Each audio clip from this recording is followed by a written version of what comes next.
మొత్తానికి అమెరికా వచ్చిన బైక్ వేసుకొని మన హైదరాబాద్ నుండి హైదరాబాద్ నుంచి అమెరికాకి ఒక ఆయన బండి మీద వెళ్ళారు. అది నిజమేనని చాలా మంది అడుగుతున్నారు. అంటే just for information, travelling and టూరిజంలో మాస్టర్స్ చేశాను, చెక్ చేశాను, వెళ్ళలేదండి. ఆయన ఫ్లైట్లో వెళ్ళాడు హైదరాబాద్ నుంచి అమెరికాకి, బండి షిప్ మీద వెళ్ళింది. ఆ లాటిన్ అమెరికా వెళ్ళాక అలాగే ఎంటర్ అయ్యారు అమెరికాకి. సో ఇక్కడ ఎడ్యుకేషన్ అనేది ఎంత ఇంపార్టెంట్ అంటే అవతలోడు చెప్పేది నిజమా అబద్ధమో తెలుసుకోవడం కోసం అందుకే చదువుకోమని అంటారు. అంటే నిజం చెప్పులు వేసుకునేలోగా అబద్ధం ఊరంతా తిరిగి వచ్చేస్తుంది.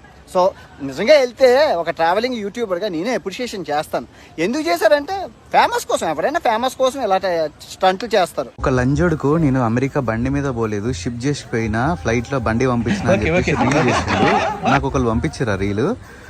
ఒకసారి చూసినా ఇంకొకసారి చూసేసరికి ఆ రీల్ రావట్లేదు. లంజోడుకు బ్లాక్ చేసిండు వీడు. అమ్మని మరే మదర్ చూత్ ఎందుకు బ్లాక్ చేసినవరా నీ కొత్త దెంగ లంజా కొడక, నీ టోపీ గుద్దల నీ గుద్దలు నా సుల్లి టోపీ లేపి దెంగుతా లంజా కొడక. మొత్తానికి అమెరికా వచ్చిన బైక్ వేసుకొని మన హైదరాబాద్ నుండి ఈ ముచ్చటరికనా హైదరాబాద్ నుంచి అమెరికాకి పోరడు బైక్ మీద పోయినాడంట.